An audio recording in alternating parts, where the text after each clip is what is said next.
자, 앉아주세요. 소개 잠깐 그래도 본인이 이렇게 누구 이렇게 소개를 해주시죠. 안녕하세요. 김진수 집사 비입니다. 안녕하세요. 김진수 집사의 아내 하유리 엄마 김나리라고 합니다. 아, 하율이 엄마 우리 김나리 집사님 사진을 좀 보면서 어렸을 때 사진 먼저 볼까요? 아, 사진 보면서 저도 얼마나 웃고 흐뭇했는지 어렸을 때 사진들이죠. 아, 예. 얘기를 좀 해주세요. 본인이 소개하는 게 누굽니까? 김나리 집사예요? 아, 네, 설마? 저입니다. 네, 김나리? 외할머니 댁에서 찍었던 사진으로 기억하고 있는데요. 저 당시에는 뭐 엄마한테나 들을 수 있을 것 같은데, 네, 이 사진 말고는 딱히 어린 시절 사진이 남아있지 않는 것 같아서, 아, 네, 저도 되게 볼 때마다 반갑더라고요. 지금 보니까 맨발이에요. 맨발로 쫓겨난 것도 같고 얼마나 짓궂었으면. 짓궂었대요, 되게.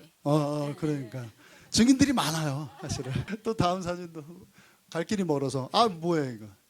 네, 마찬가지로 동일한 날에 찍지 않았을까 싶은데요. 주로 다 옷이 맨발이네 같아요. 네, 보니까 이 식구들이. 네, 촌에 살아서 아무래도 그런 것 같은데 누나랑 같이 찍었던 사진인 것 같아요. 은영 씨, 이 누구예요? 접니다. 인형이에요. 아니 인형을 세워놨어 눈바닥에. 여기 어디예요? 3살 때였던 것 같고요. 제가 3살 때까지 그 동두천 굴다리 아시나요? 지금은 없어졌는데 그쪽에 아, 이게 살았어요. 없어진 거예요? 아, 그래요? 지금 365 정형외과 쪽에 살았었는데 거기 개통할 때 아빠가 찍어주셨나 봐요. 아, 참, 잘 보여요? 아유, 진짜 너무 이뻐요. 아, 이거 뭐 어때요? 저는 이제 봉암리로 그때 이제 3살 때 이사 가서 20년을 봉암리에 살았었거든요. 그러니까 모 교회예요, 저 교회가 그러면? 그러니까 처음에 간 교회가 봉암감리교회죠. 봉암 감리교회. 여기 지금도 있는 그 있어요. 교회잖아요. 근데 지금하고 좀 달라, 그죠? 저 다시 네. 건물을 졌다는 것도 네. 같고 어디 이렇게 지금 발바닥에 2개가 다 떠 있어 지금. 넘겨주세요. 이 사진은 뭐예요? 봉암 어린이집인 것 같고요. 그때는 봉암 새마을 유아원이었었나 봐요.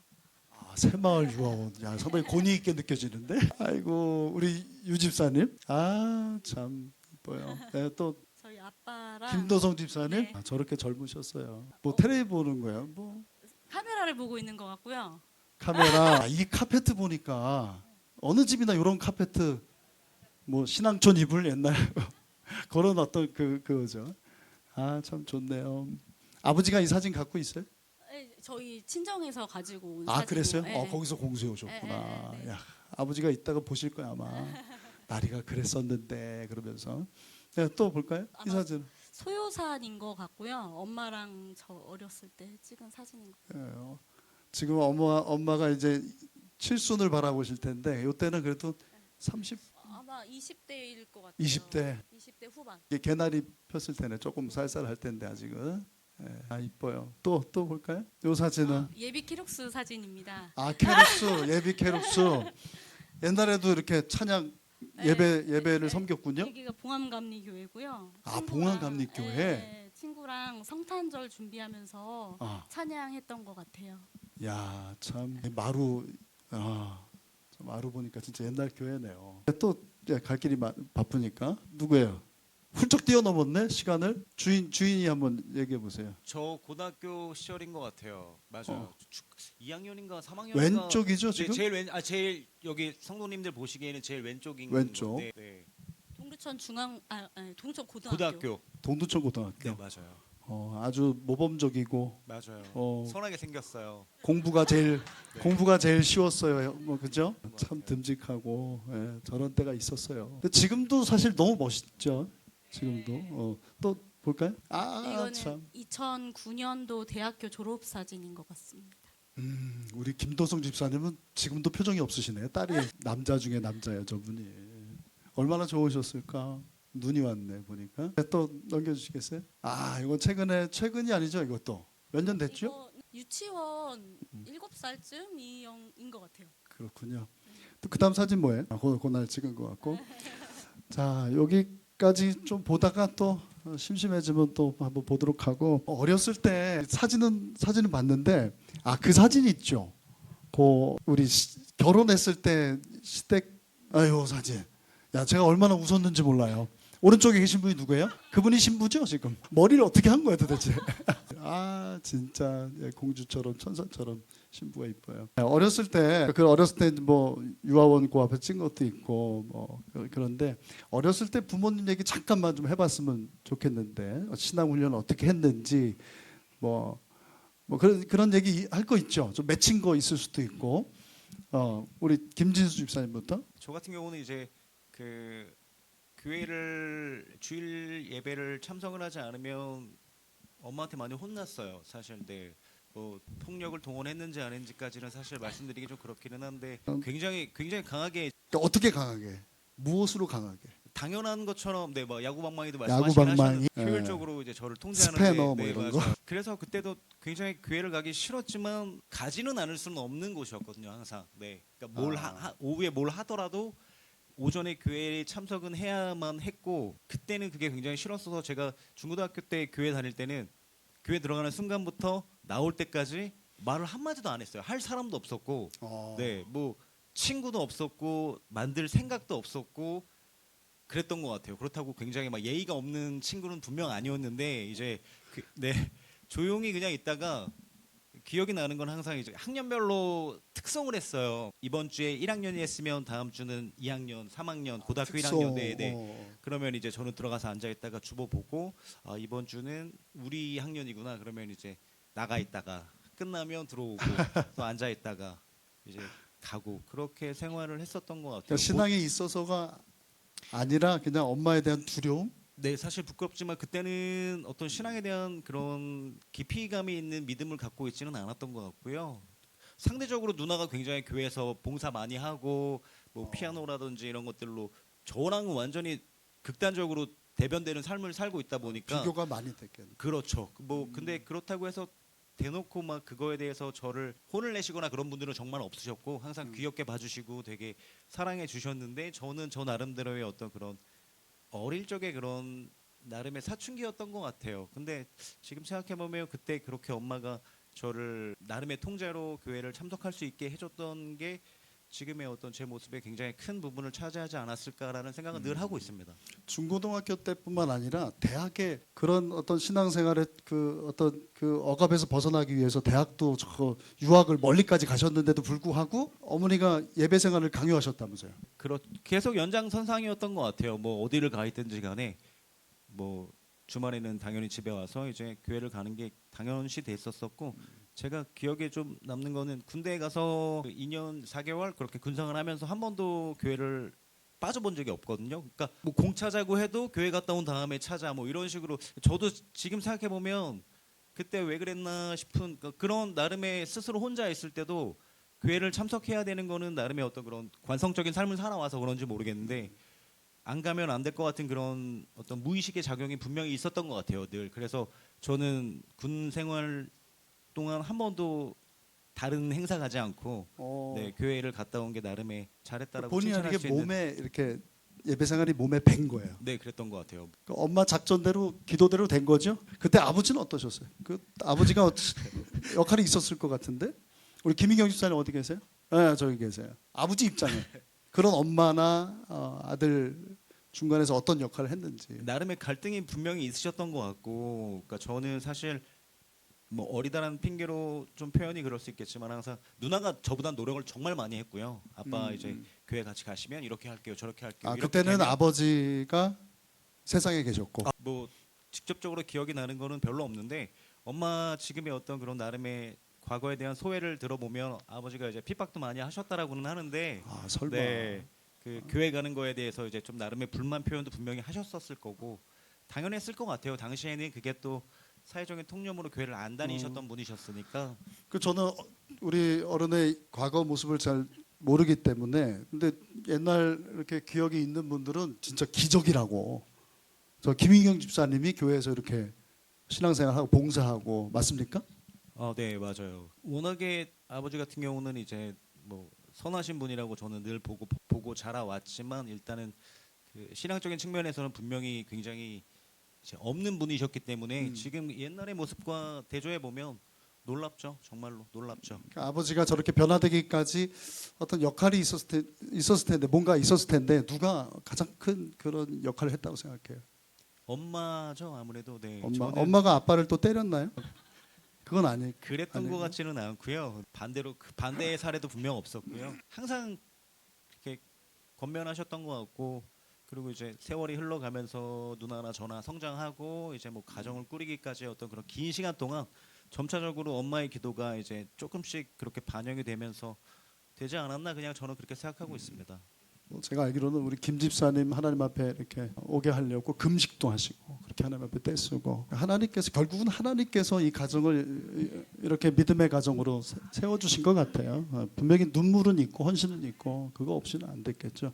그런데 결국은 하나님 손에 달려 있어요. 그래서 제가 성도들 그런 가정들 이야기를 들어보면 하나님 때가 있다는 거예요. 때가 이게 저 사람은 절대 안 변할 거야. 근데 그 눈물의 기도를 하나님께서 보고 계시고, 하나님께서 때가 되면 다 하나님의 방법으로 하나님께서 택한 백성을 불러주신다. 저는 그걸 믿어요. 우리 김나리 집사님 어때요? 부모님 어렸을 때 어떤 신앙적인 부분도 좋고 뭐 여러 가지 잠깐 얘기해 볼까요? 저는 할머니랑 같이 교회를 다녔거든요. 어렸을 때. 할머니. 네. 그래서 저의 소원은 엄마 아빠가 같이 교회 다니는 거. 엄마 아빠가. 그래요. 그 말씀드린 것처럼 하나님 때가 있어요. 근데 항상 하나님 때는 우리가 생각하는 때하고 달라서 우리 항상 지금이었으면 좋겠는데 당장 하나님께서 포기하지 않고 눈물로 기도하면 하나님께서 그렇게 만들어 주실 줄로 믿어요. 두 분 만나게 된 계기라든가 때가 있을 거 아니에요. 두 분 언제 만났어요? 이분은 그 감리교회 여기는 또 동두천 그런데. 근데 이게 제 소원이 이제 엄마 아빠랑 교회를 같이 다니는 거였잖아요. 근데 지금은 잠깐 또 안 다니시지만 그 저희 중부 성결교회의 엄마가 그 이정영 집사님을 통해서 여기 오시게 됐는데 제가 교회를 엄마 다니는 교회로 옮긴 거죠. 그랬구나. 그때가 네. 몇 학년 때였어요? 몇 살쯤? 대학생 때였던. 대학생 그러니까 때? 대학생 때 처음 만났었던 거고 제가 확실하게 교회를 옮긴 거는 직장 다니고 나서. 그랬어요. 네. 어쨌든 대학생 때든 뭐 어쨌든 처음 우리 김나리 집사님 만났을 때 그때 어땠어요? 저 기억이 나는 게 그 크리스마스 행사 때 사회를 보고 있었어요. 저희가 그 집사님이? 네, 제가요. 네, 그래서 이제 2부 행사 같은 걸로 야간에 저녁 때 하는 그런 프로그램에 아이들 뭐 장기자랑도 하고 그런 거를 하고 있었던 와중에 이제 좀 나 부끄러운 얘기긴 한데 저쪽에 앉아 있었거든요. 이렇게 온 거죠. 그러니까 누군지는 알고는 있었어요. 네, 그러니까 누구네 댁에 뭐 이렇게 큰 딸이고 이런 거는 알고 있었었는데 굉장히 예쁘더라고요. 사실 네. 그때 처음 봤는데 정말로 그냥 뭐 아니 빈말로 지금도 하는 게 이렇게 아니라 예쁜데 네. 빛이 났겠지. 뭐 그래서 그냥 이게 된 거잖아 어떻게? 맞아요. 그때 처음 본 게 아직도 선명히 남아 있어요. 분명히. 그래요. 프로포즈는 당연히 김진수 집사님이 했을 것이고. 아니 저희는 되게 현실적이어가지고 네. 프로포즈를 안 했어요. 그래? 네. 그럼 어떻게 이렇게 성사가 돼? 좀 결혼 이르기까지 어떤 그런 루틴이 있는데. 저희도 그 지난주 이제 저희 그 최혜정 집사님 케이스와 비슷한 케이스로 동일한 그런 사례로 그래. 네, 오늘 애들이 없긴 한데 그래도 은혜롭게 참 그렇게 어쨌든 하나님이 짝 지어 주신 거예요, 그렇죠? 생명은 하나님께 있는 것이고, 그래서 하나님께서 너무나 귀한 그 딸을 주셨는데 그 딸이 바로 우리 하율이 어렸을 때 깐난애기 때 사진 있죠? 이게 뭐 100일이에요? 100일이에요? 네, 100일. 아이고 얼굴이 있죠 지금, 그렇죠? 점점 엄마를 닮아가던. 이때 어땠어요? 딱 낳았을 때 뭐 지금 100일 요 날 좀 얘기해 줄 수 있어요? 낳았을 때 저는 거의 한 55분 만에 아기를 낳았거든요. 55분? 네. 빨랐다는 뜻. 엄청 빨랐어요. 저는 그래요? 그래갖고 그냥 TV 드라마 이런 데서 보면은 어. 막 밤새 진통하다가 막 새벽녘에 막 이런 거를 상상을 하고 이제 그러게. 시작됐구나라고 생각하고 있었었는데 카메라 가지고 네, 온다고. 카메라 가지러 가려고 이제 근데 가려고 하는데 간호사님이 이제 나 갑자기 났어, 이미? 나오니까 들어오세요. 그러고 저 아닌 줄 알았거든요. 그래서 들어가지 얼마나 됐다고 벌써 나오나 했는데 네, 너 카메라 가지러 온다고 했더니 그러면 아기 낳는다고. 그래서 카메라를 못 가지고 오고. 순조롭게 하셨구나. 네, 정말 빨리 나왔다고 그러니까 하더라고요. 많이 힘들진 않았다는 얘기예요? 그거는 애를 10명도 낳겠어요. 키우는 게 힘들어서 그렇지. 와 진짜 의외예요, 그렇죠? 그래요, 좋습니다. 돌잔치 그 사진도 있었던 것 같은데, 어디서 했어요? 이거 동두천? 동두천 송내 컨벤션에서 했. 송내 네. 컨벤션. 네. 가끔 결혼식도 하고. 얼마나 좋았을까. 그때 어땠어요, 김진수 집사님은? 기억이 안 난다기보다는 사실 그때는 하루하루 이제 그냥 키우면서 지냈던 것 같아요. 뭐 저희가 그 아까 전에 2011년 9월 17일이 제가 네. 6개월 때였어요. 네. 그래가지고 이제 1월 7일 생이기 때문에 신혼을 한 3개월. 4개월, 네, 4개월 네. 남짓. 그리고 나 아. 결혼하고 나서 4개월, 1년 뒤구나, 그렇죠? 네. 그래서 정신이 없었고. 1월 7일이에요? 네, 1월 하율이가? 7일. 네. 저 양력 생일이 1월 7일이에요. 아, 예. 양력으로 1월 네, 7일일 거예요. 양력으로 1월 7일. 어쩐지 자꾸 이렇게 마음이 끌리더라고. 그래서 너무 정신없이 키우고 또 맞벌이였기 때문에 네네. 정신도 없었고 사실 솔직히 말하면 아기가 이쁜지 모르고 막 그냥 막 키웠어요. 막 전쟁처럼. 전쟁처럼. 네, 맞아요, 전쟁처럼. 맞아요. 날 때 몇 킬로 3.36. 적지 않은데. 네, 그렇죠? 3.36kg나. 그래요. 우리 어른들도 얼마나 좋으셨을까. 근데 제가 뭐 이런 얘기가 조금 좀 그럴 수 있죠. 아픈 얘기이기 때문에. 그런데 이렇게 이쁘고 얼마나 이뻐요. 우리 하율이 지난번 월십 하던 거 기억나시죠? 점점 엄마를 이렇게 닮아가더라고요. 근데 사실은 하율이가 나자마자는 아니었죠. 몰랐죠. 아니었어요. 사실은 네. 좀 아파요. 지금도 물론 그 계속 진행 중인 것이고 그 내용 좀 아프겠지만은 얘기를 좀 왜냐면 두 분이 많이 이겨내셨더라고요. 이겨낸 정도가 아니라 감사하고 있고 그걸로 인해 더 행복하고 막 그런 내내 인터뷰하면서 저희 집사람이 아주 너무 은혜를 받아가지고 그 은혜를 좀 나눴으면 해서 괜찮겠어요? 네, 네. 우리 하율이 얘기 좀 사진 좀 보면서 하율이 얘기 좀 하면 어떨까 싶어요. 사진 있죠? 하율이 참고 사진 있어요. 예, 이게 뭐죠? 그냥 생일이 아니라 귀 생일이라고 돼 있는데. 하율이가 많은 우리 성도님들께서 알고 계시는 분도 계시고 모르시는 분들도 계시겠는데 하율이가 태어날 때부터는 아니었고요. 그 후천적으로는 원인불명의 어떤 그 이상이 생겨서 청력이 없어요. 그래서 쉽게 말해서 뭐 흔히 얘기하는 청각 장애를 갖고 있는 친구고요. 지금 보시는 사진은 해서 태어난 지 5살 때 5월 26일 날 이제 4살입니다. 4살이요. 네. 네, 살. 긴장해서 귀 수술을 하고 했던 사진이에요. 처음에 태어날 때 신생아 패스 이런 것들 다 하고 뭐 여기 자녀 키워 보신 분 선배님들이 워낙 많으시다 보니까 다 더 잘 아실 텐데 그래갖고 문제 없이 엄마 아빠도 제때 했어요.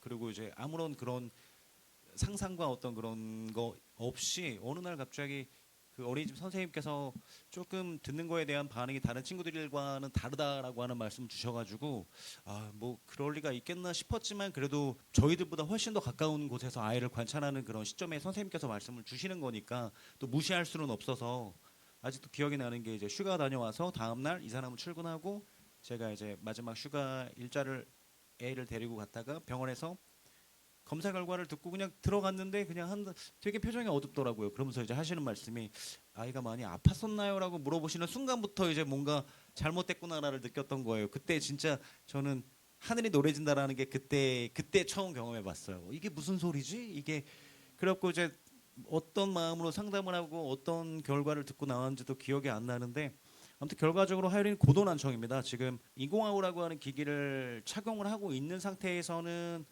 정말 감사하게도 크게 다른 건청아이들과 다를 바는 없는데 저희가 듣고 있는 지금 데시벨이 40데시벨인 거거든요. 그러니까 이제 이렇게 우리가 문제 없이 생활할 수 있는 거. 근데 이제 하율이는 난청 검사에서 80에서 90데시벨이 나왔어요. 그게 고도 난청인데요.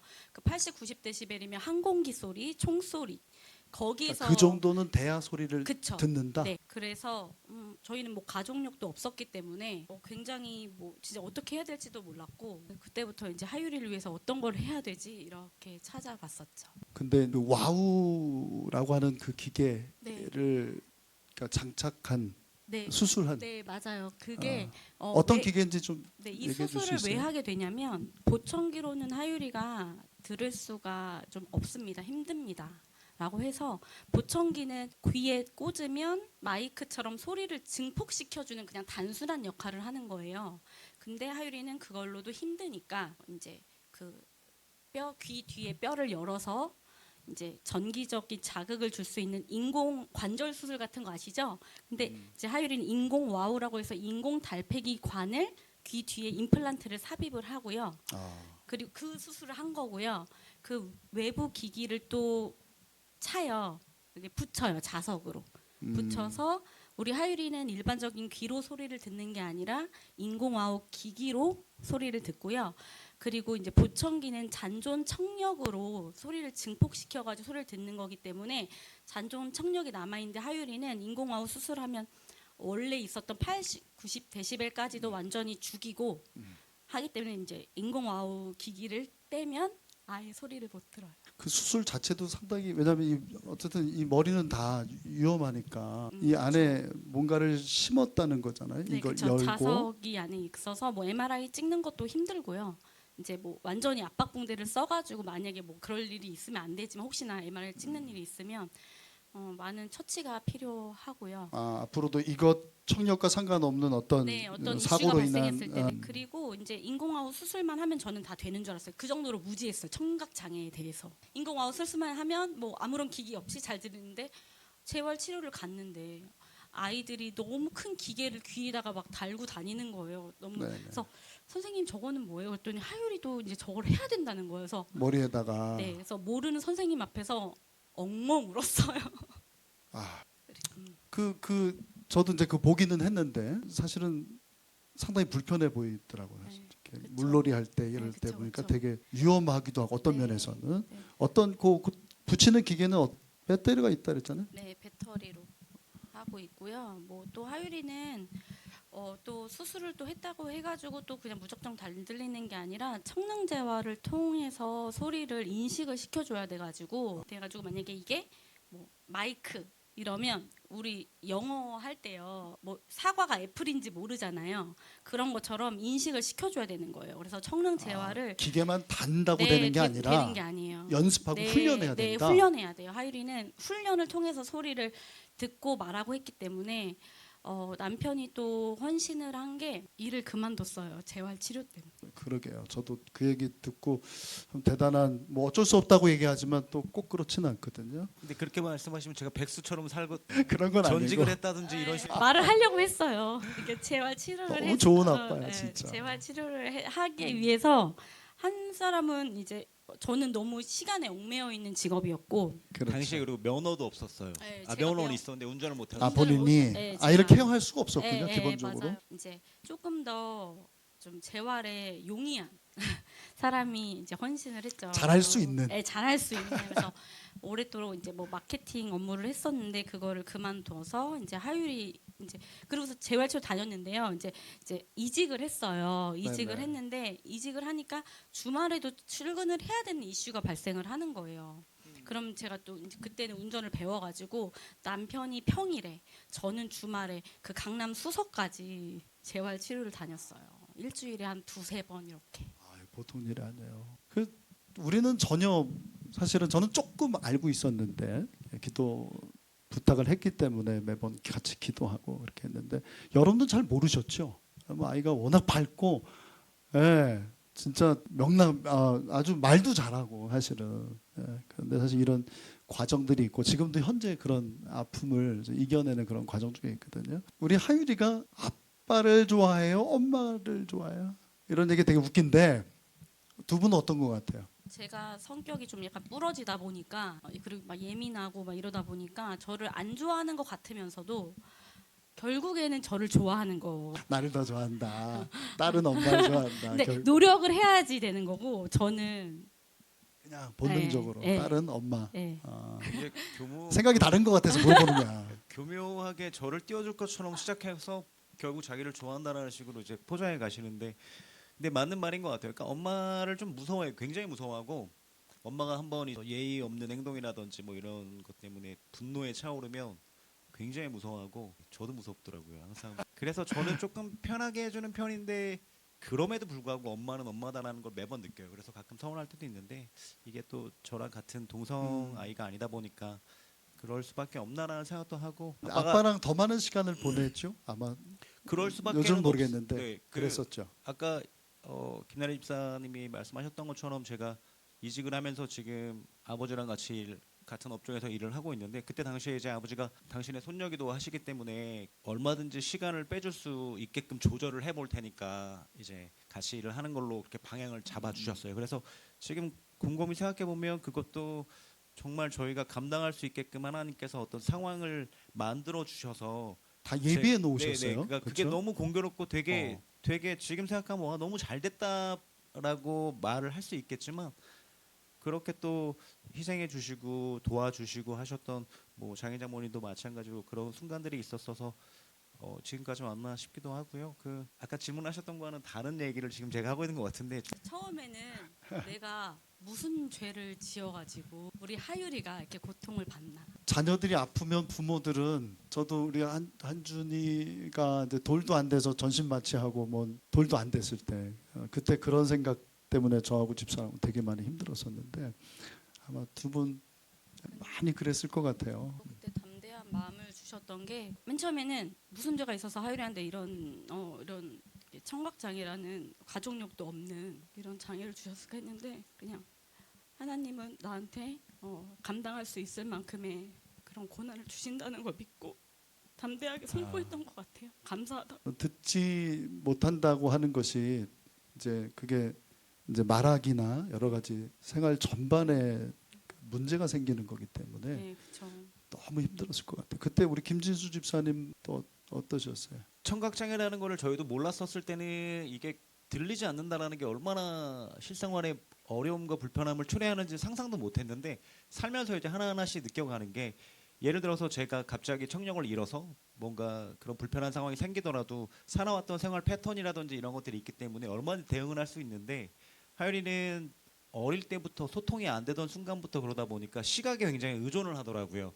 예를 들어서 저희들 같은 경우에는 뭐 주변에 어떤 그런 소리들이 들리잖아요. 뭐 밖에서 엄마가 왔다 갔다 하는 소리라든지 그냥 사람이 있구나라고 하는 인기척이라고 하죠. 근데 하율이는 잘 때는 기기 자체를 착용을 하고 잘 수가 없다 보니까 완전한 그 시각적인 암전과도 같은 그런 상태에 빠지게 되는데 그래서 저는 농담 삼아 잠은 잘 자겠구나라는 생각은 들지만 깨고 나면 그때부터 엄마 아빠를 재빠르게 시야에 포착하지 못하면 난리가 나는 거예요.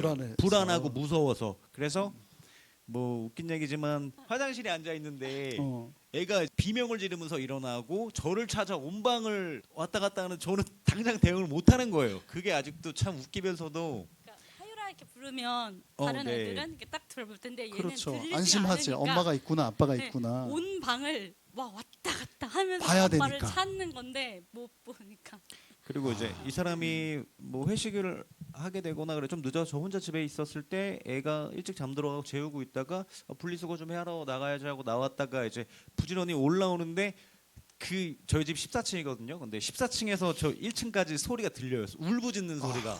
그때 순간 깬 거죠. 애는 아빠가 엄청난 안 보이니까. 예. 공포감에 막, 와 그때는 정말 미치겠더라고요. 진짜 뭐 날아 올라갈 수도 없고 그때 만났을 때 그 표정과 정말 박동하는 심장 뭐 공포감이 눈에 선하니까 그거는 참 못 볼 일인 것 같았었어요. 그런 이슈들이 많았어요. 그래서 어디를 한 번은 그런 일도 있었구나. 그 이 사람의 회식 때문에 전철을 타고 오는데 제가 비도 오고 막 궂은 날씨여가지고 데리러 가야 되는데 깨면 어떡하지? 그렇다고 들쳐매고 갈 수는 또 없으니까 그럴 때는 이제 그 휴대폰을 하나 켜서 영상 통화로 이제 머리맡에다 둬요. 소리 그리고 통화를 걸어 뭐 그러니까 제가 상황을 빨리 봐야 되니까 그래서 그냥 통화된 상태로 얼른 가서 안 깨고 있는지를 계속 보고 그런 것들이 말할 이유도 없지만 사실 그런 저희들만의 그런 이슈들이 박혀 있는 것들이 좀 있어서 지금 어쨌든 순간 잘 때는 생각나는데. 우리가 안경 이렇게 맞아요. 네. 벗어놓듯이 그 기계에 그나마 그 기계가 있어야 뭘 이렇게 듣는데 빼놓으니까 상당히 위험한 상황에 처할 수도 있고 어찌 보면 늘 불안하고 막 그런 마음이었을 텐데 또 재밌는 그 뭐 애가 또 그걸 또 이용하기도 한다면서요. 네, 그거를. 뭐 이제 요즘에는 이제 샤워 딱 끝나고 나오면은 제가 잔소리를 할 것 같다. 약간 그러면 엄마 나 보청기 안 끼고 나 자려고 이러면 이제 대화를 안 하고 싶다는 거. 무슨 얘기인지 알죠. 엄마가 잔소리 할 것 같다 그러면 그걸 빼버리는 거야. 그럼 어떤 얘기를 해도 네, 안 들리. 저만 떠드는 거죠. 그리고 이제 그 예를 들어 자다가 자기로 약속을 해놓고 이제 안 자면 바로 즉각적인 어떤 호통이라든지 꾸지람이 좀 있어야 되는데 이제 안 들리니까 참아야 되는구나. 가서 이거 빨리 수어도 아니에요. 그냥 손짓발짓이죠 말 그대로. 네. 그때 이제 뭐 느릿느릿 가서 이제 아빠나 엄마의 어떤 화가 식기를 바라는 어떤 그런 요령도 있고요. 영리한 거예요, 진짜.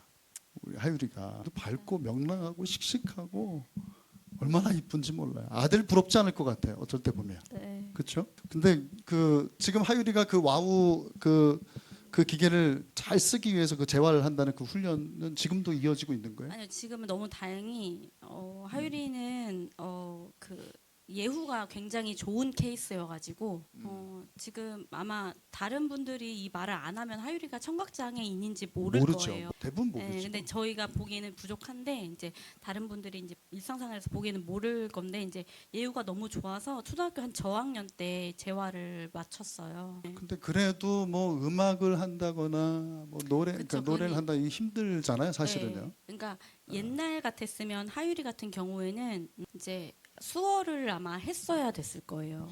소리를 또 말을 못 하니까. 그렇죠. 근데 지금은 현대 의학이 너무 발달해가지고 감사하게도 인공화호 수술을 통해서 이제 하율이가 오른쪽을 15년도에 하고 왼쪽 수술을 17년도에 마저 했었거든요. 하나씩 하는군요. 네, 하나씩 그것도. 보통 그때는 또 그런 것도 약간 흐름이 있더라고요. 이제 그때는 한쪽만 하고 나중에 한쪽 더 마저 하고 막 이런 케이스가 많아가지고 그렇게 해가지고 지금 양쪽을 다 하고 있는데 예후가 굉장히 좋아서 신기한 게 이게 음악을 우리 전산 음악하지만 잘 들어야 귀가 예민해야 음악 할 수 있잖아요. 근데 하율이가 음악을 해요. 게다가 아주 어려운 클라리넷 되게 어려운 악기거든요. 그 영상을 제가 받았는데 한번 어느 팀에 들어갔죠? 지금 하율이가 한번 사랑의 달팽이 사랑의 재단에 달팽이. 들어갔어요. 어떤 재단입니까? 인공 와우나 이제 그 달팽이. 어려움이 있는 친구들을 도와주기도 하고요. 뭐 이런 재단에 그러니까 들어갔어요. 이 친구들이 청각에 어쨌든 좀 장애가 있는 친구들이 네, 그쵸. 그 오케스트라 팀을 만들었거든요. 네, 지금 맞습니다. 사진에 보이시는 지금 마우스 커서 올라가 있는 저분이 하율이 레슨도 해주시는 선생님이신데 저분도 청각장애인데 전공자예요. 클라리넷 네, 전공자. 그러니까 이런 저분도 그럼 와우를 네, 착용하시고 네, 네. 네. 그러니까 이 청각장애 친구들의 어떤 그런 이 커뮤니티라고 할 수 있는 그런 공간 속에서는 정말 대단한 롤모델 같은 분이죠. 한번 음악 한번 기가 막히다니까 한번 들어보죠. 이 음악이 뭐죠? 현대 뭐라지? 유명한 노래 찾아보세요. 우리 하율이 나와. 진짜 저 보세요. 한 번만 그렇지. 저 눈 뜬 거 봐. 대단해요. 친구들이 다 인공와우 수술한 친구들이에요.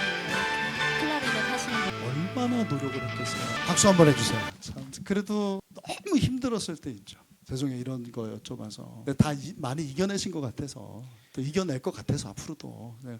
정말 힘들었던 그 어떤 순간 하나님 원망스럽고 속상하고 그런 마음이 들었을 때가 있었죠. 제가 너무 짓궂나. 원망하거나 뭐 세상을 미워하거나 뭐 한탄하거나 사실 그런 적은 없었던 것 같아요. 막 그럴 정도로 막 그 성격이 이렇게 안 돼서 그랬을지 모르겠는데 그냥 힘들었고 또 더군다나 하율이 같은 경우는 자꾸 하율이가 혹시라도 얘기를 들으면 왜 자꾸 자기 안 좋은 점만 얘기하나 뭐 이렇게 생각할지도 모르겠는데 하율이는 또 어릴 때 공교롭게 아토피도 굉장히 심했었거든요. 그러니까 이게 저희가 밤에 자다 보면 노이로제에 걸릴 정도 긁는 소리 왜 살 긁는 소리 있죠? 뻑뻑. 근데 그것도 뭐 어른이라면 그런 피부 상하겠다 뭐 이런 것 때문에 좀 조심도 하고 일어나서 뭐 얼음도 갖다 댈 수도 있고 이렇지만 잠결에 그냥 몸을 일단 긁고 보는 거지 뭐. 간지러움의 욕구를 해소하기 위한 몸짓밖에 없어요. 그러니까 엄청 긁어요. 두셋이 뭐 두피도 그렇고 그러면 마사지 해주고 긁어주고 뭐 하고 하율이 침대 보는 항상 각질, 피, 이불의 피, 베개의 피. 근데 또 소통도 안 돼. 뭐 잠결에 이런 애한테 이걸 대도 잘 소통도 안 돼. 그러니까 이 사람이 항상 했던 얘기가 진짜 아침까지 눈 한 번 안 뜨고 잤으면 좋겠다는 말을 정말 많이 했거든요. 애도 힘들지만 또 지켜보는 엄마 아빠도 그쵸. 네, 너무 힘들지. 새벽에 2시, 3시 정말 잠결에 가서 너무 안쓰럽지만 순간 내 어떤 몸의 피곤함과 힘듦과 그런 것 때문에 막 짜증이 날 때도 너무 많았죠. 진짜 잘하고 좀 막 이렇게 할 때도 있고 근데 그게 되나요? 뭐 들리지도 않을 뿐더러 본인은 간지러움이 해소되지 않으면 잠이 들 수가 없었을 텐데 그래서 막 둘 중에 하나만 해라. 맞아요, 청각장애, 맞아요. 아토피 이중고를 겪었던 거예요, 사실은. 그렇게. 근데 요즘에는 제가 이렇게 뭐 유심히 보진 않았습니다만 남의 딸을 근데 깨끗해 보이는 얼굴이. 네, 지금은 많이 좋아졌는데 아직도 아직도 그렇긴 한데요. 뭐 옛날처럼 막 그렇게 심하지는 자기가 않아요. 이제 좀 관리할 수 있게 면역력이 되겠죠, 좀 뭐. 생기고 이게 면역의 문제거든요. 아토피는. 그래서 그렇죠. 저녁도 좀 예, 저희가 제일 챙기고. 많이 했던 얘기가 긁지마. 긁지마. 긁지마. 근데 하율이도 긁기 싫지. 근데 그쵸. 긁을 수밖에 알죠. 없는 알죠. 그 재채기가 그냥 나오는 것처럼. 맞아요. 네네. 맞아. 음. 그래서 그 뭐 사타구니라든지 뭐 이런 오금이라든지 팔꿈치라든지 어느 정도 좀 하도 긁어서 착색된 부분이 좀 많아요. 그래서 늘 얘기하는 게 너 나중에 나중에 수영복을 입거나 뭐 그럴 때 엄마 아빠 원망하지 말아라. 진짜 너 네가 긁어서 네, 그런 맞아. 거니까. 그러니까 그런 말도 농담처럼 하는데 그 애가 뭐라 그래요? 안 한다라고는 하는데요. 참. 그리고 이제 아까 전에 영상 네. 그렇게 봤는데 진짜 피나는 노력을 하는 거거든요. 저 영상이. 저런 음악이 나오기까지 한두 사람도 아니고 지금 수십 네, 명이잖아요. 네. 한 4, 50명 될 것 같은데. 네. 그리고 하율이는 전기적 자극으로 소리를 듣기 때문에 그 이제 예를 들어 노래 한 개를 배워도 우리는 10번 들을 거를 하율이는 100번, 1000번을 들어야지 그 음을 낼 수가 있어요. 그래도 그 음을 본대. 그래도 하율이가 이제 좀 어느 정도 크면서 친구들이랑 노래방을 가거나 그럴 때 저는 항상 얘가 아침에 오늘 친구들이랑 코인 노래방을 간다라는 그런 상처 일정을 받을까 봐 예, 혹시. 알고 있으면 그날은 하루 종일 불안해요. 혹시라도 그러니까 요즘 친구들을 철없는 애들 우리- 때문에 그쵸, 상처받을까 뭐 봐. 물론 굉장히 좋은 친구들도 많지만 이제 어떤 악의 없는 한마디에 혹시라도 얘가 어떤 본인의 어떤 장애나 이런 것들을 인지했었을 때 어떻게 받아들일까가 늘 저희한테는 숙제였었고 고민거리였고 그거를 우려하던 그런 일이 있었다고 저한테 얘기했었는데. 뭐 한두 번 있었던 것 같아요. 그거를 조금 짓궂은 남자친구 아이가 조금 아이의 이런 형태를 좀 날선 언어로 장난치는 경우도 있었었고 그럴 때 참 어렵더라고요. 이거를 어떻게 대응을 해야 되는 게 맞는 걸까? 뭐 저도 남자이기 때문에 그런 마음을 조금은 아는 거예요. 분명히 저 친구가 정말 우리 애한테 정말 100% 가득한 그런 악의를 갖고 그 말을 던진 건 아닐 거다라는 생각은 들지만 그렇다고 또 우리 아이가 거기에서 받았을지도 모를 상처를 무시할 어떻게 수가 없는 어떻게 거죠. 그걸 대응을 해야 방치할 될지에 수도 대한 이 없고. 밸런스를 정말 모르겠더라고요. 그게 너무너무 힘들었고 어려웠고 네. 항상 이 사람이랑 얘기하는 것도 저희는 항상 아이한테 안경이랑 똑같아. 너는 정말 정말 세상을 좋은 세상을 감사하게도 만나서 태어나서 안경 끼는 사람들 그러니까 제가 예시로 드는 게 뭐 그 잘 아실 거예요. 그 젊으신 분들 잘 아실 텐데 키 엄청 큰 하승진 씨 그다음에 서장훈 씨 같은 경우에 야 그분들은 엄마 차 같은 건 타지도 못해. 근데 그렇다고 너무 키가 크시니까 그렇죠. 타지도 못해. 근데 그분들이 그것 때문에 아 나는 저 차를 못 타는 게 너무너무 불행해. 이렇게 생각하셨을까? 아니야. 그렇지 않아. 너도 마찬가지로 이게 조금 불편한 건 있지만 그거를 그냥 단순한 불편함으로 안경 끼는 다른 친구들이랑 똑같이 생각하면 된다. 그거를 정말 많이 막 이 생각도 해서 이렇게도 얘기해주고 저렇게도 얘기해주고 그래도 그거를 좋게 잘 받아들인 것 같긴 한데 근데 또 부모가 그 걱정하는 것보다 더 잘 대응을 하더라고요. 애가. 아기가. 네. 1학년 때 이제 1학년 때는 이게 너무 궁금하니까 애들도 그거 뭐야? 뭐 이렇게 이렇게 그 기계에 대해서 그 기계에 대해서 물어보면 뭐 이거 나 귀가 잘 안 들려서 안경 끼는 거랑 똑같이 내가 뭐 그 보청기를 뭐 착용을 한 거야 이렇게 얘기하다가 계속 물어보니까 나 이제 그만 얘기하고 싶어. 나 이제 단호하게 딱 얘기할 줄도 알더라고요.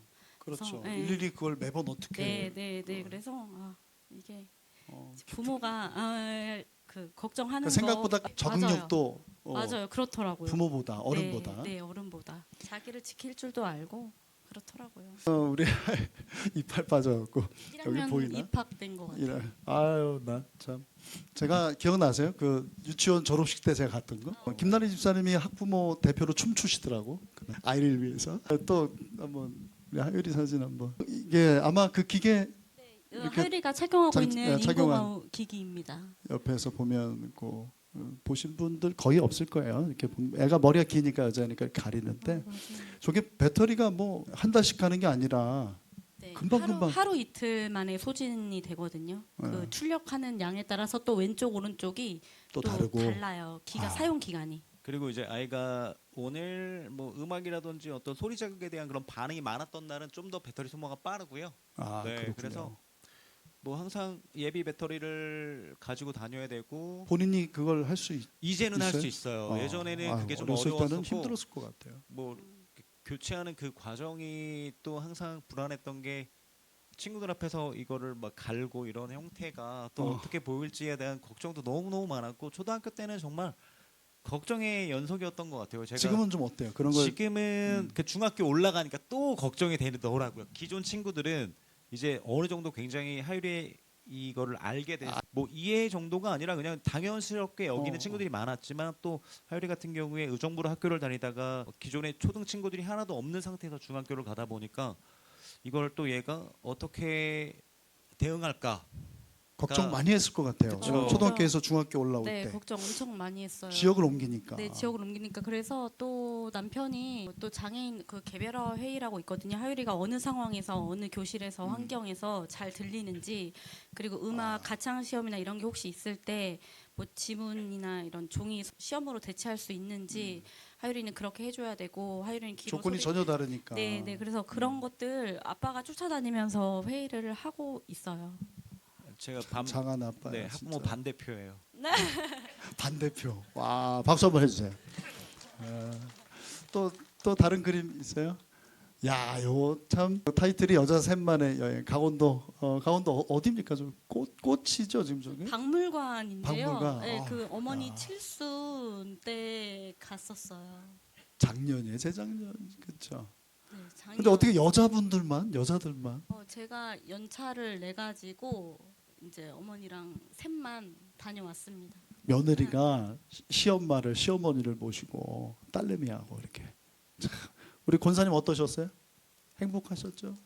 아유 참 너무 좋아요. 네, 또 다음 그림 볼까요? 자, 지난번 월십 이게 그냥 무대가 아니었던 거예요. 우리 그냥 일반 사람들도 엄청 힘들거든요 이게 진짜. 그리고 하율이가 너무 착한 게 하자고 그래도 안 한다고 창피하다고 뭐 하다고 그럴 수 있는데 참 너무 한두 번 연습해서 하는 게 아니라 몇 달 동안 연습한 거예요. 또 중간에 또 다리까지 이분이 부러지셨어. 하율 씨가 그런데도 혹시 못 올려드리나 했는데 기억했어요. 네, 그죠? 맞아요. 그때 진짜 어, 이게 하나님이 좋아하는 일은 마귀가 먼저 알더라고요. 다리를 네, 어. 역사하더라고. 마귀 역사가 있더라고. 진짜 영적 전쟁이 너무 치열해가지고 진짜 너무 힘들어. 맞아요. 진짜예요. 그거는 장난이 아니라 실제 그래요. 네, 그래서 진짜 하나님이 진짜 기뻐하시는 일이다 이거는. 그래서 지금 이거는 무조건 해야 되는데 내려가는데 눈물이 너무 나는 거예요. 이게 생각이 막 나면서 그 너무 무대를 감사해서 예배를 네. 월십 올려드리기까지의 너무너무 과정을 너무 네. 잘 아니까. 네, 그리고 이제 하게 하신 하나님이 너무 감사해가지고 아, 감사해요. 진짜 그때 많이들 우셨어, 그죠? 그냥 말하지 않아, 설명하지 않아도 막 은혜가 되니까. 근데 오늘 또 그 속사정을 얘기 들어보니까 더 감격스럽죠. 야, 진짜 하나님 하셨구나. 우리 하율이가 점점 엄마를 이렇게 닮아가는 것 같아. 엄마를 더 닮아가고, 아, 너무 참 이뻐요. 네, 또 뭐 다른 사진.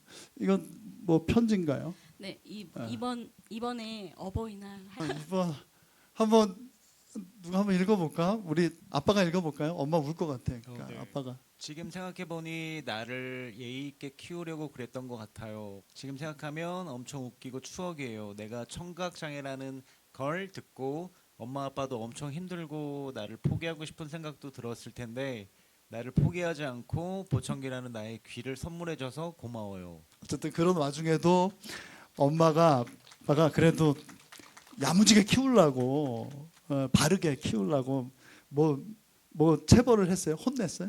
보니까 그런 건 아닌데 제가 이제 좀 성격이 엄청 좀 싸납다고 해야 될까요? 아니 전혀 네, 그렇지 네. 않은데. 그래서 하율이가 이제 이런 장애가 있고 하다 보니까 조금 더 예의 있게 키우고 하고 싶어서 좀 공부는 못해도 되니까 예의 있게 자랐으면 좋겠어. 바르게. 마음에 그걸 하율이가 그 마음을 아는 것 같아. 그 헤아리더라고요. 엄마가 왜 그렇게까지 하는지에 대해서. 아, 참. 또 다음 그림 볼까요? 이건 뭐 카톡입니까? 이거는 네. 제가 이제 큐티를 하면은 저희 시댁방에 같이 공유하고 형님이랑 이렇게 공유하거든요. 이 가족은 가족들 그 카톡방이 있어요. 네, 거기서 나눴던 얘기예요. 그래서 2월달에 제가 이제 요한복음 9장을 이제 큐티하면서 하나님이 장애는 제게 징벌이 아니고 축복이라는 평안함을 예전부터 주셨었는데 오늘 큐티로 그 믿음을 더욱 확신하게 하시니 감사합니다.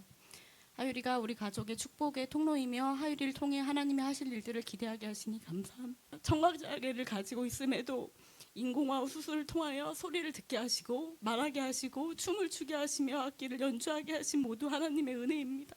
예수님이 우리 하율이의 세상의 참소리가 되어주셔서 인도하여 주시고 하나님 말씀 안에 거하며 살아가길 간절히 기도합니다.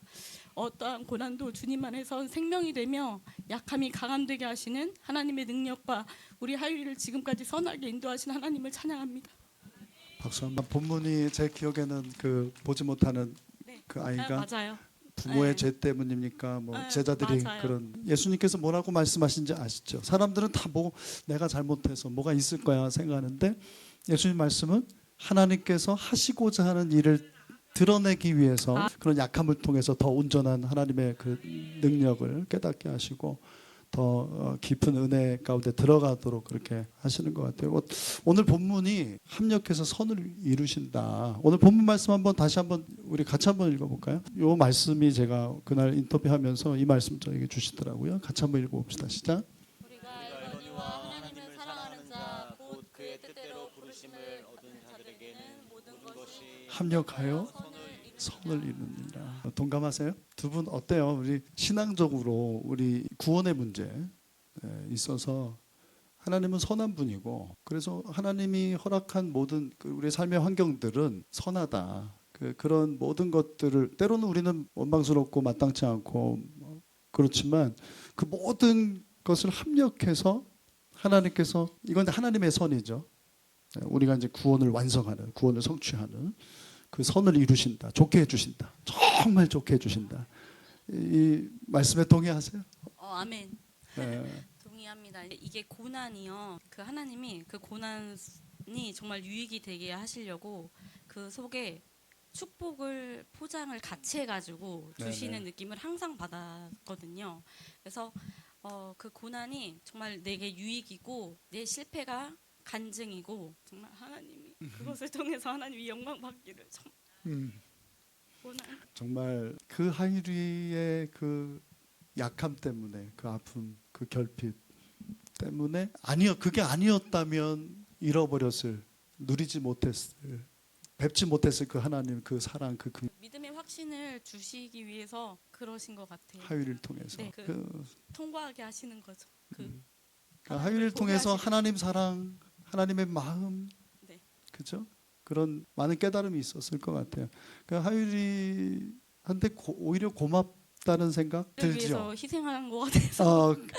엄마 아빠의 구원을 이루게 더 가까이 나아가서. 진짜 하율이가 저희 가정의 축복의 통로임을 확신하게 해주셨거든요. 그럼 동의하세요? 우리 하율이가 감당할 수 있는 거였나 봐요. 그 고난이 나는 감당을 못하니까 하율이를 통해서 그렇게 해주셨나 봐요. 우리 하율이한테 우리 아빠가 고맙다는 얘기 한번 하면 어떨까 싶어요. 나중에 영상 보겠죠, 하율이가? 하율이 알고 있죠, 오늘? 네, 알고 있어요. 알고 있고 볼지 안 볼지는 모르겠어요. 그런데 항상 영상 편지 하율이 아무개야, 하율아. 하율이가 지금 앞서 얘기했던 그 클라리넷 그 팀에서 이제 단계별로 처음부터 기초반부터 시작해서 서드, 세컨드, 퍼스트 이렇게 단계가 있어요. 최근에 지지난주였죠. 이제 선생님께서 또 퍼스트로 이제 승격을 시키면서 그 조금 더 연주의 어떤 그런 세련됨이라든지 이런 것들을 좀 더 있었으면 좋겠다라고 권유를 해주셔가지고 레슨을 시작했어요. 근데 그리고 제가 농담삼아 하율아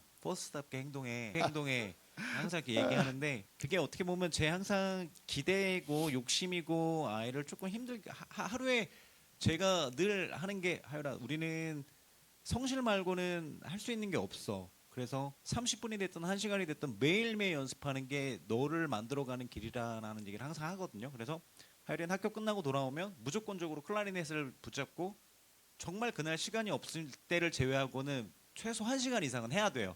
네, 그렇게 하고 있고 근데 이제 이 사람은 저랑은 좀 다르게 그런 면에서는 마음이 약해서 피곤해하고 졸려하면 재우고 그렇게 좀 오늘은 한번 넘어가. 근데 그것 때문에도 좀 약간 의견 충돌이 있었던 게 자꾸 그런 식으로 봐주면 애는 그거에 이제 타성에 젖어서 힘들 때는 또 그렇게 연기를 할 수도 있고 뭐 아무튼 이 얘기를 하려는 건 아닌데 아무튼 그래서 제가 하율이한테 항상 미안해요. 좀 강압적인 것까지는 아니어도 설득을 하면서 제가 굳이 원하는 방향으로 끌어가는 게 너를 위한다라고 말을 하고 있지만 힘들어하는 게 눈에 보일 때가 많아요. 그래서 미안해요. 항상 미안하고 또 이제 반대로 그렇게 그럼에도 불구하고 이제 따라주고 볼멘 소리 하나 내지 않고 표정에는 드러나긴 하는데 아무튼 그렇게 해주는 게 늘 고맙죠. 늘 고맙고 뭐 이 자리를 빌어서 하고 싶은 말이라고는 그거밖에는 없을 것 같아요. 엄마 아빠가 분명히 원하는 그런 모습에 대한 욕심으로 그런 것들이 있었을 텐데 그래도 워십도 마찬가지였고요.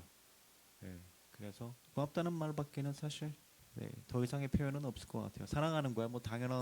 엄마는 좀 더 특별할 것 같아요. 엄마 딸에게 엄마도 엄마에게 그 딸이라고 하는 존재가 오늘 시간이 다 가서 네. 뒤에 또 있는데 하율이한테 뭐 고맙다는 어. 말이든지 뭐 하율이가 항상 엄마는 조금만 성격이 좋았으면 좋겠다 이제 이렇게 얘기를 하는데요. 근데 엄마는 마음이 여리니까 이렇게 또 제 마음을 또 헤아려 주기도 해요. 그래가지고 근데 그 엄마가 성격이 좋았으면 좋겠다 하는 그 예민함이 그냥 부모로서 노파심에 나오는 그런 거여서 엄마가 노파심마저도 담대히 하나님한테 맡기는 그런 엄마가 되도록 노력할게. 박수 한번 해주세요. 우리 다 같이 일어나서 같이.